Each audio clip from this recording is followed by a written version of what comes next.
Welcome back, everyone. This is another episode of Grilled of the Diaspora, and I'm your host, Nakira G, and we are back after a long time. I already know there's been a lot going on with me. Moving to New York from Ghana has been a whole transition, but we are back. I am in Brooklyn, and I don't really have any immediate plans to go back to Ghana right now, but I will be back there soon to finish my work. But today's episode, we are just going to basically catch up on what's been going on. There's been so many things going on that I really want to talk about. But in this particular episode, we are just going to stay within the Africa, politics, things that's going on, new travel updates, and things like that. So let's get into it.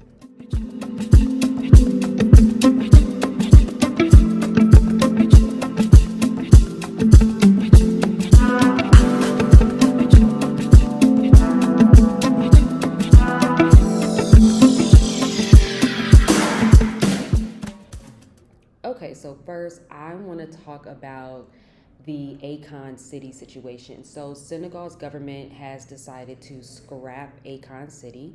If you are not familiar with Akon City, Akon basically came out a few years ago going on this like press tour talking about this city that he's building in Senegal, and he was asking for a bunch of, different types of fundings and investors and things like that. And he basically went on this like press tour to talk about, the goal that he has for this Afro-futuristic city. Many people, even when he first came out about this situation, a lot of times people were like praising him. They were making it seem like, oh, this is a big deal for Africa. This is such a big deal. Oh, let's support him. He's doing something great. And I always thought it was so interesting because Akon always made it seem like this Akon City situation was going to be powered by Bitcoin, and it was going to be like so technology influenced, and he made it seem like there was going to be this grand thing that was going to be happening in Senegal. And it looks like the country has decided that it's taken too long, and they have now scrapped his project, and now the land has been redistributed. A new company by the name of Sapco seems to have now ownership over that land, and they're going to still build some type of tourism hub. It still kind of sounds like the same idea that Akon had, maybe not with the Bitcoin and all that type of stuff, but it pretty much sounds like the same idea. A tourism hub, a place for the diaspora, a place for the locals, something that is going to be super technology advanced, whatever the case may be, but it looks like that's over with. So that is what's going on with Senegal.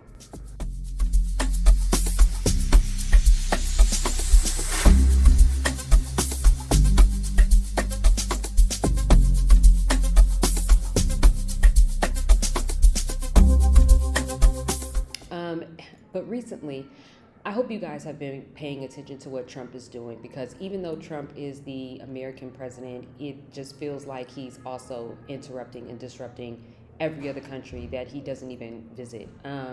So recently, Liberia's president came to the White House to speak to Trump for whatever reason. There's been so many things going on with African presidents visiting Trump. Some African presidents that are against it, that are declining the invitation. But lo and behold, there are certain African presidents that are going to take that trip. And in particular, the Liberia president went to go meet with Trump. And here's a video of Trump telling the president of Liberia that he speaks good English. Well, thank you. And such good English, such beautiful. Where did you learn to speak so beautifully? Where were you educated? Where? Yes, sir. In Liberia. Yes, sir. Well, that's very interesting. So obviously, I'm not surprised by anything that Trump does at this point, because it's Trump. But what still alarms me is that there was a loud group. I'm not going to say big, but there was a loud group of African people, particularly people in the U.S., who was very proud to say that they were voting for Trump, that they wanted Trump to win, and they felt that, Trump has the same conservative views of Christianity that we have, even though Trump isn't a Christian. And it's kind of ridiculous, because every time Trump issues out a ban on a country, it's usually a African country. And it's kind of embarrassing at this point because I saw so many people congratulating Trump when he won the election. I saw so many people, particularly people that were in Africa, people that weren't even American citizens, who were very proud of the fact that Trump won. And make sure you go check out my article on my website where I talk about Trump's relationship with Africa, and I talk about all the different things that Trump has done to either alienate African citizens coming over to the U.S. or just the work that, or the laws that he's doing that affects people in Africa, as well as diasporans moving to Africa, because there are some things that are happening. And so one of the things that Trump is doing right now is that he's trying to deport people that are being deported from America that aren't necessarily criminals. I don't know who these people are, what these people are being deported for, but he is now trying to convince certain African presidents to allow deportees into their countries. Why? Don't know. Because respectfully, anybody who has migrated to the U.S. comes from a very particular country. So I'm not really sure as to why he wants to send these people to a developing nation. I don't really understand it. Why not just send them back home if that is what's happening? But what I've been seeing with a lot of this immigration talk, it seems like people that are being deported are not even being deported back to their home countries. There have been U.S. Black American citizens that have been deported to Jamaica and returned and all those types of things. So it just seems like right now this political situation is really, really bad. And I hope that people who did vote for Donald Trump are people that are actually seeing what they voted for, and they are doing the brunt of the work when it comes to helping their family members and friends and colleagues who are affected by this. Because those of you who did vote for Trump, this is your responsibility as well, right? You can't just say, oh, this isn't what I voted for. It is what you voted for. And so you should be doing 3 times as much work as other people who did not vote for this. And you should also be doing 3 times the work for protecting the people that you claim that you love, that you claim that you were protecting when you voted for this, right? And so also what I found interesting is that the U.S. has decided that they are going to shorten the visa time for Ghanaian citizens specifically. So I guess for Ghanaian citizens, when they get visas to America, their visas are usually a lot longer, usually up to like a year. And for Americans, our visa time in Ghana is only 60 days. So it's very interesting that now the U.S. is deciding that they are shortening it to 3 months instead of 1 year. So that will affect Ghanaians who want to come to America, whether you're coming to visit, whether you're coming to look for work or whatever. This will possibly affect you. So definitely, again, keep in mind those things when you are wanting to come to America, when you are becoming a citizen, and, you know. I am Nail Egyptian, and I'm the owner of the Nail Egyptian Press-On Collection, and I'm originally from Compton, California. I started doing nails in high school, but I started doing press-on nails when I traveled to Ghana for the first time in 2013, which inspired me to make the Nail Egyptian Press-On Collection. The style and design behind every nail set is inspired by the queens and goddesses of ancient Africa. I love when my customers tell me they feel inspired and empowered when they wear the nails, and it makes me feel happy that I'm able to connect with people in my community and make them feel beautiful. And so recently, let's hop over to Kenya real quick. So Kenya has been in the news a lot for the past month because there have been protests going on, and in particularly the protests, there have been a lot of protests that have been actually murdered, shot, beaten, attacked, imprisoned.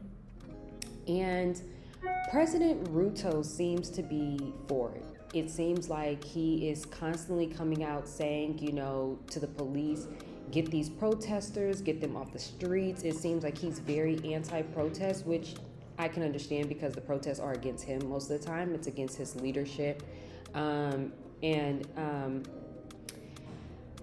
You know, it's a real sticky situation because, you know, with Kenya, the protests are about the government and the reality of the country, right? And so when you look at what's going on even in Togo right now, what's happening in Togo with the president who is president right now is the son of another president who was also president for over 2 decades. And so right now, Togolese citizens are protesting online as well as in their countries, and they're making statements like, Togo does not belong to one family. Togo is not a family business. And to a lot of Togolese citizens, they feel that Togo has been ran as if it is the family business since two men from the same family, a father and a son, have been president of this particular country. So there are protests happening right now. So if you're from the diaspora and you are looking to go to these different countries, always make sure that you tap in with people that are there, and make sure you pay attention to the travel advisory websites, even though sometimes those things can be arbitrary and they can be politically influenced. But you want to make sure that you know what's going on, because it would really suck to go to a country and get caught up in the middle of their political unrest, Lastly, let's get into Ghana again. So a week ago, another article went out by New York Magazine blaming African Americans for the rise in rent in Ghana, as well as displacement when it comes to land buying. And so in my last video, where I talked about Ghanaians protesting diasporans buying land, particularly in Asebu, and I also did a video talking about Earn Your Leisure's gated community housing project that they are doing over in Accra. And I believe I made a video specifically about Khalees and Khalees's presence in Kenya. And it's so funny because a lot of times when I talk about what's going on in these different African countries, especially Ghana, the comments are so negative.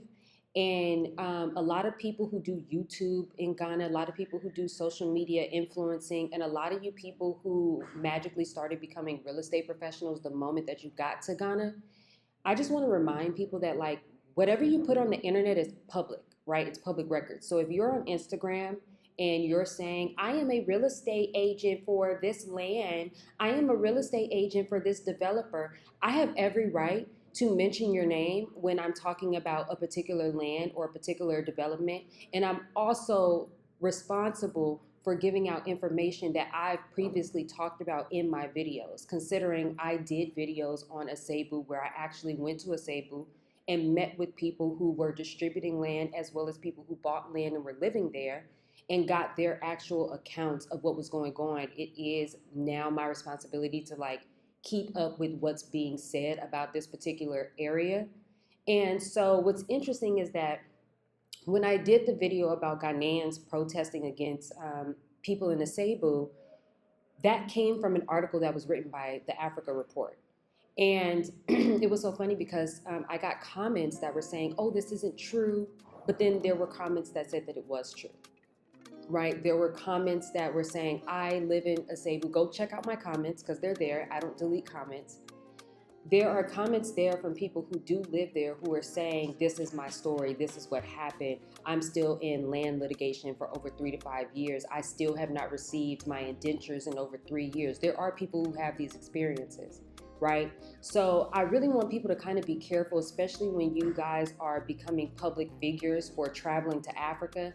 And when you guys are putting out this information with these titles and claiming that you are real estate agents and land agents with no licensing in another country, please be careful when you do that, because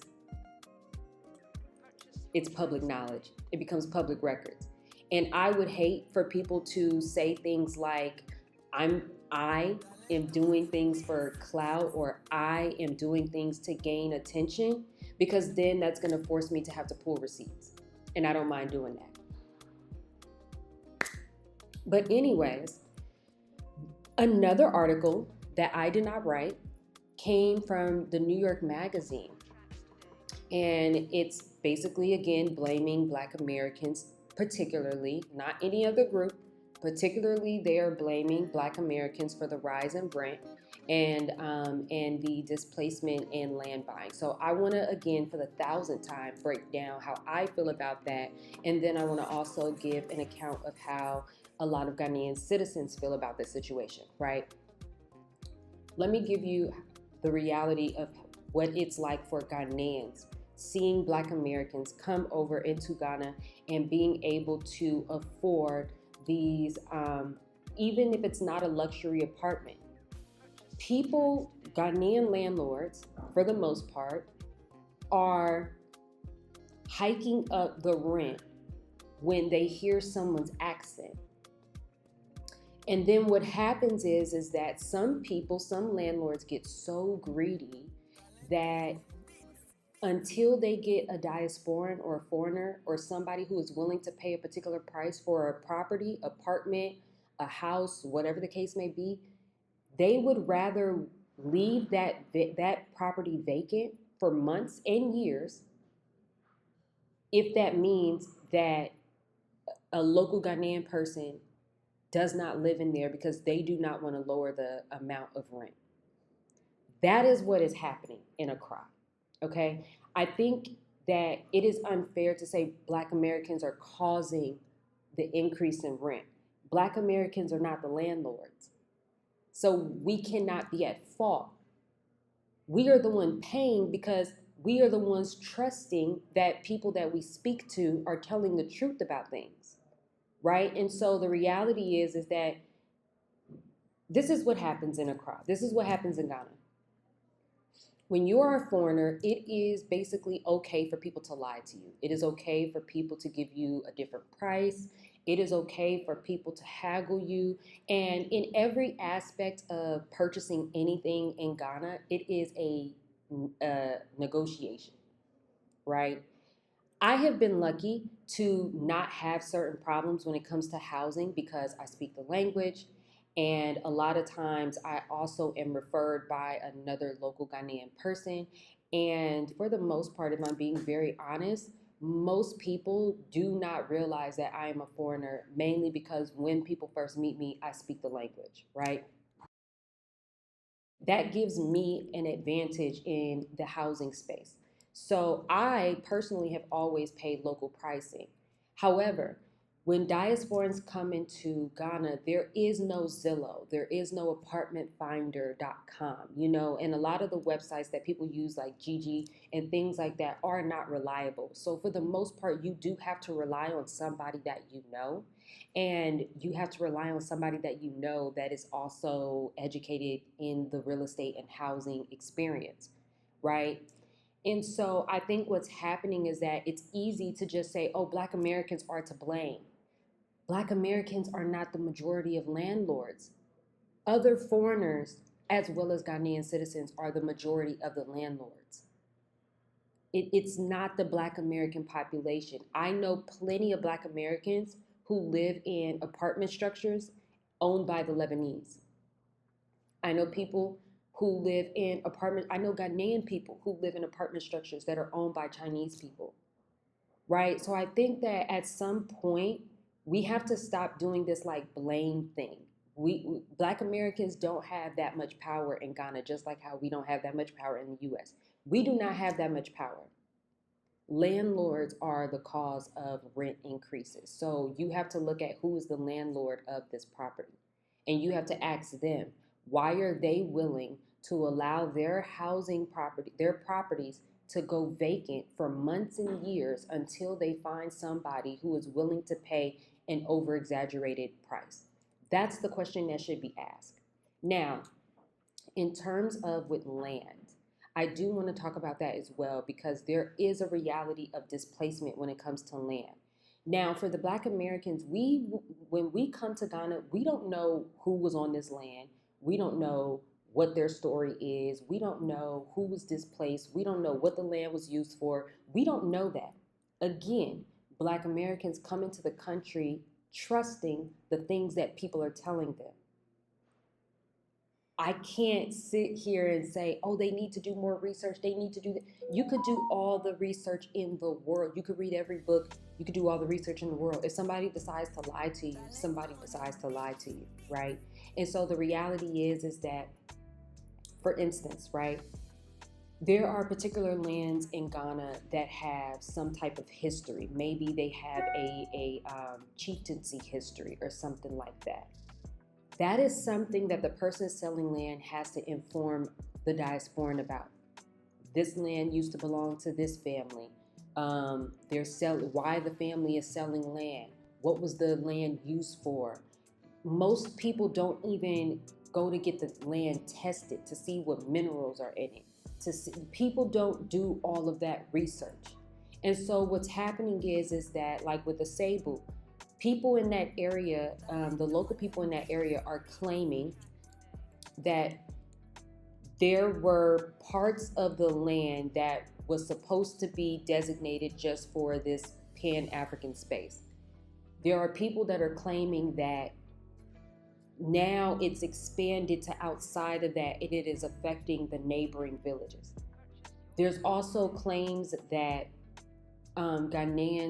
local Ghanaians are not able to purchase the land that is in that area because they feel now it is too expensive compared to the other land right outside that area. There are also complaints that now, this is the one that I have a hard time believing, but then there are also people who are saying that the land that is being occupied right now in the Cebu, that nobody had a heads up about that. Now that's the one that I have a little bit of a hesitation with, because that is the chief's job. There is a chief, there is a king that is over that area. I believe, I don't want to get his name wrong. And there is a chief that is over the Cebu area that worked with diasporans, that are working with diasporans directly on that. And so again, that's not the diaspora's job to come in and speak to thousands and thousands of people and ask for land. What's happening is the chiefs of these lands, the big chiefs, not the local chiefs, not the small chiefs, the big chiefs of these lands are doing deals with different organizations in Ghana, particularly diaspora organizations like Craig, as well as the AAAG and things like that.